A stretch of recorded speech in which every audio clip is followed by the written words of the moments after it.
Mississippi. We're here at ASDIN 2025 in Grapevine, Texas. I'm Dalia Dawood from Riverside, California, and I have the pleasure to interview two of our current ASDIN council. Please introduce yourself. Ammar Almehmi from University of Alabama at Birmingham, the Director for Interventional Nephrology Fellowship. I'm Neghae Mawla. I'm here local to Dallas, Texas, so I'm private practice interventional nephrology. Okay, thank you so much for giving us time to join us today. I know that both of you have been attending ASDIN for several years. How do you see ASDIN progressed during those years? I think seeing new faces every year is a testimony for really the increased numbers of people who are attending and coming, and I think a testimony to our age, I guess.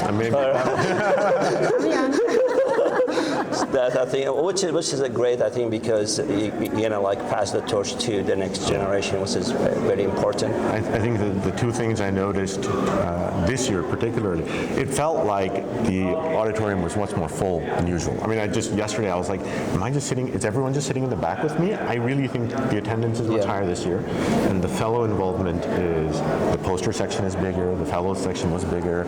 I really, like you said, being able to capture the younger generation and bring them in, I think is huge. So what do you think is the main factors that led to that more engagement in your vision? I think the outreach of ASDIN towards the trainees fellowship programs, I think, was possibly the key factor. And I think the commitment from the council members and really active members to engage with the programs, I think that's the key factor. It's almost taken it on a personal level. Right. And I think that's the thing, right? Interventional nephrology for so long was hidden as a subspecialty of nephrology. Wait, there's an interventional component? When medicine residents think, I want to do a procedure-based specialty, nephrology was never on the list of options to consider. And I think ASDIN's a big part of that in getting that word out there and people now knowing that, hey, there is an interventional component to it. So I know that both of you been in the council and for a while, and two of our leaders. I want to know what is in your vision could enhance more collaboration with other subspecialty or other specialty like interventional radiology and surgeon. How can we get them more engaged in our meeting, since our meeting this year is all about collaboration? I think it's in a practical sense here really to have outreach and memorandum of understanding between the different societies who really do similar procedures is I think the key, and I think you have to go out of your way to communicate possibly on a personal level with the leadership and try to really secure sessions for them, and I think for us to be part of their meetings. I think this is the only way, because they do things differently, and I think this engagement is beneficial for all parties. I think the other part of it is, on the council level, we've got surgeons on the council now, right? So the council is not restricted to IN, and I think just same thing. If you bring in the collaboration with the leadership, it trickles down into the membership. Indeed. Brian? So we've just passed our 20th year, our 20th anniversary. Wow.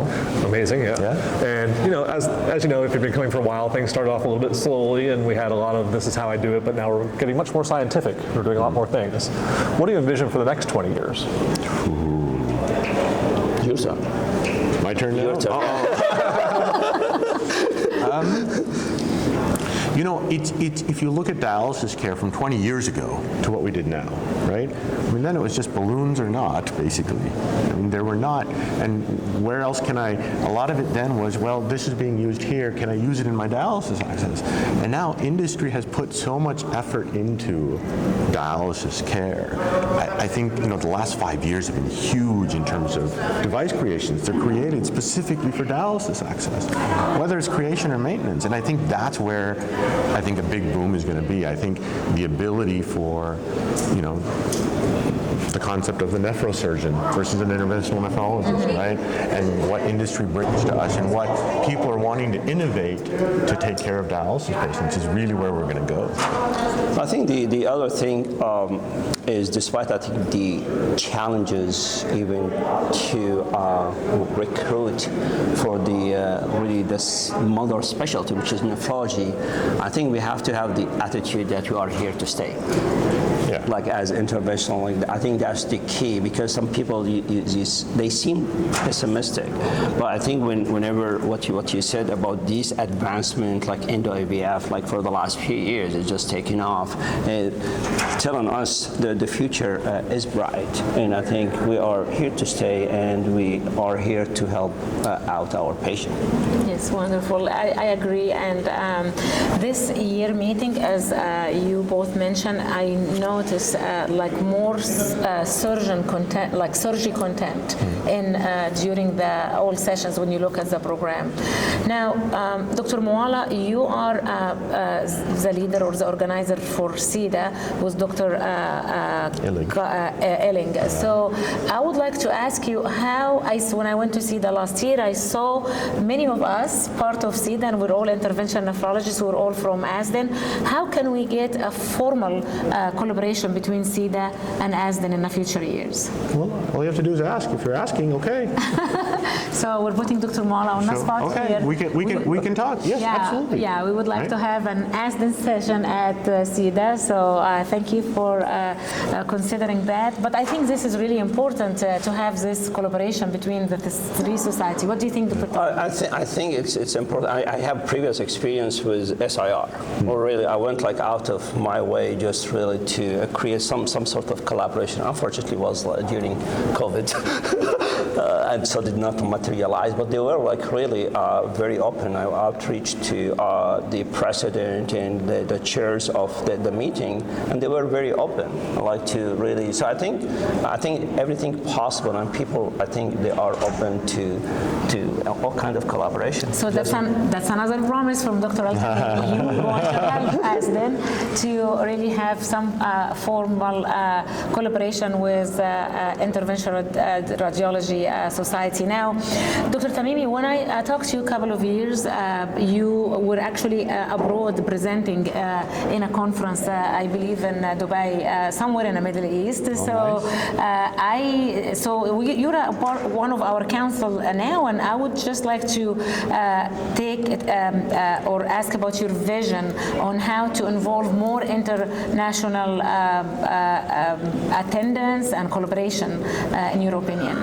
Well, I think these two kind of well-organized, large platform, like in the Middle East, are well-organized, and usually happens every year in Dubai, called PAIRS, the Pan-Arab like Interventional Radiology, and I think they are. I spoke to them already, and they are very willing, ready to do some sort of like collaboration where you present and you secure also for them participation, like a segment for them during the meeting. They are very open, and I think it's very good experience. And I thought initially almost as big as SIR. I attended both SIR and PAIRS. Really? Yeah, wow. SIR is big. Yeah, around 5,000, and the meeting was like around like 4,000 when I went, and it was like really the format. I love the format, and I think possibly we can benefit also from the topics they are like also covering and bring their expertise, because they do certain things like in the Middle East with like I think less available means, which makes it very important for us to learn. So let's get that on record. Today we secured a spot in SIDA for ASDIN and spot in SIR and PAIRS in Dubai. I just want to say this is on record, black and white, recorded. So thank you so much. Of course, no pressure. It's just like I said, when I went to SIDA, I saw Dr. Ramani, I saw Dr. Securia, I saw like most of ASDIN. So I was just, it's about time to have this collaboration. Sure. I want to repeat what Dr. Bethard, the father of interventional nephrology, said yesterday. I would like to share with you. He said that when he attends those meetings now, he thinks that we might actually, he wanted to change the subspecialty specialty name from intervention nephrology to dialysis access care, from intervention radiology to dialysis access care, and from renal or renal surgeon or nephrosurgeon to dialysis access care. You just become a dialysis access care specialist. Either you're an IR or intervention radiology or a surgeon. In Dallas, and because I say this here, I don't have vascular surgeons necessarily, I have access surgeons. And their specialty and certification varies from vascular surgery to general surgery to cardiothoracic surgery, right? And transplant surgery. I have 4 different subspecialties that take care of access patients for me. The same like for me when I was in Memphis, we have a full-time vascular surgeon who was running on average 20 to 30 access a week. Wow. And it was like collaboration with him was like fantastic because that's what he does for living. And he has his vascular access, ASC, sorry. And he was very helpful, and we were like working like very closely. Obviously, we're in university, we have this collaboration, but I think out there in the community, we have some of like opportunities to increase this collaboration. It's impressive. Brian? So ASDIN is a pretty small, tight-knit group. Do you have any advice for trainees or early career physicians who want to be involved in the leadership? Ask, get in. Right? It's about, the great thing about ASDIN is you come in, you meet people, and you talk to people. And you find yourself a mentor and you latch in. And that's exactly what happened to me, right? I mean, I was coming, I quietly attend, I leave. And then somebody latched onto me and said, hey, let's talk about this real quick. And then one person grabs you, somebody else grabs you. And if Dahlia grabs you, get ready, you're done.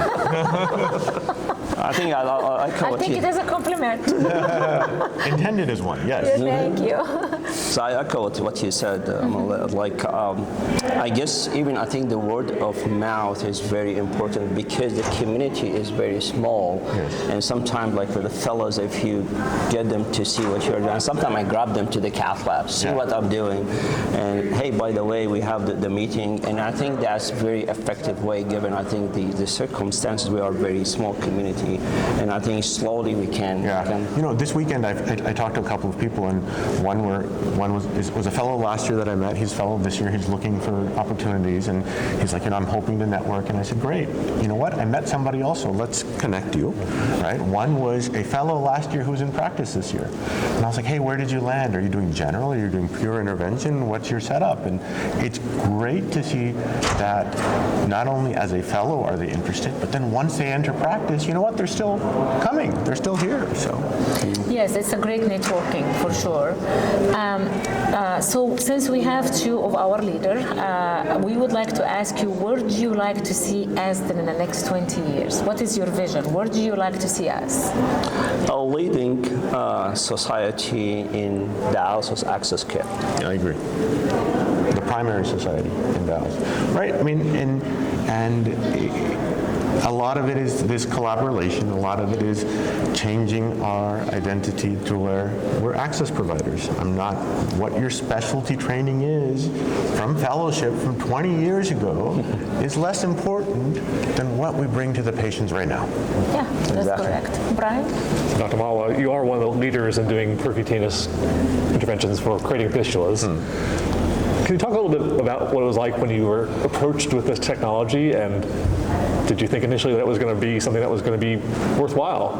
Yes, very exciting. Because again, it goes back to what I said earlier about this is a device created to change dialysis patients and their lives and the care we provide from them.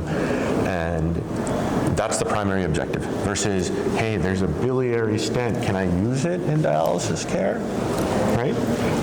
Knowing that people are designing devices for our patients, for us to use to take care of them and improve what we do, is always exciting. Yeah, that's a major advancement really in the. It really is. For the longest time, we don't have any breakthrough really devices in the care of dialysis access. So that's very exciting. I think there's always fear of new technology, but I think being a smaller group and having access to people who are, experts really helps people kind of get over that hurdle. level, right? Now, Dr. Almehmi, my question to you, you developed the primer for dialysis access, which me personally, it become my to-go-to when I have any observer in our surgery centers. They have to study this before they come. What made you decide to put that primer together? And in your opinion, what were lacking to have such an effort? It was an amazing effort. Why wouldn't we see more of that? So the trigger for this effort at UAB, we have Dr. Talwani, who developed the primer for CRRT. And I felt like they do this course every single year for the last 20 years. So a lot of commitments. And sometimes for me, before I round on CRT, because I'm an interventionalist, I have to remember everything. Yeah, here we go. We have 15 pages. Just review them to do what you forgot like 20 years or 15 years ago. So then I thought to myself, what about like when these, like especially the IR fellows with me, what about like something for them? This is how I developed. I thought I put like a few months of my time just to really to develop and like a primer, simple, very much mimicking Talwani's approach to make it very digestible, user friendly. And I thought like if we can spread this to really all training fellowship programs in the country, that would be very helpful, and this is what I did. So question, I don't know about this primer. Where do I get it? It's on the website. It's on the website. The ASDIN website? Yeah. Okay. So why? So the other section of the question: why wouldn't have that much of similar? I think just again, like there is some stuff out there in the other societies. I don't think we reinvent the wheel. For instance, I'm not sure if you're aware, like there is in radiology case in point, that was called case in point, which is a weekly, I think 5 cases. Comes from society. Obviously, they have the platform because you have to run sometimes angiograms, so you have to have the software. And they really, all these interesting cases, and they are attached to CME. So, but ASDIN is doing something. Yeah, but what I'm saying, it's like every week, and it goes on the website for radiology, and the residents are like through their training, they are asked to do 5 cases a year.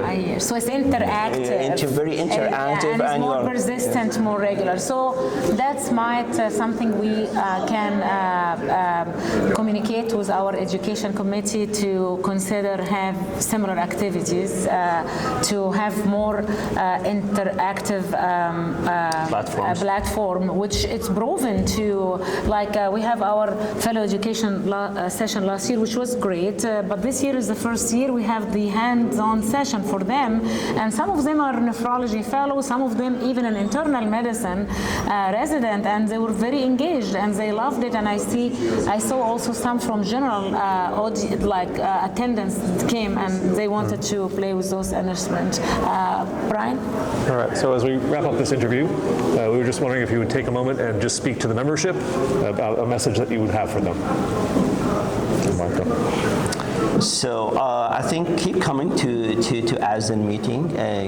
We are here again, as I said earlier, we are here to stay, and I think there is a lot of excitement about the new devices that we are using nowadays, and let's be really the leaders in dialysis access care. Yeah, and I think so, and I think the enthusiasm that everybody brings and wants to share and talk to and collaborate is a huge thing. So I think our voice as a society, as it continues to grow, will have the bigger impact. Thank you so much for giving us your precious time today. Thank you so much for having us. It was an honor and pleasure meeting both of you. Interviewing both of you. I met you so many times. But thank you so much for your time. And this is our first year to resume ASDIN TV activities. And I hope and I wish that we will be interviewing you next year and for so many other years to come. Brian? Look forward to it. Thank you for your time.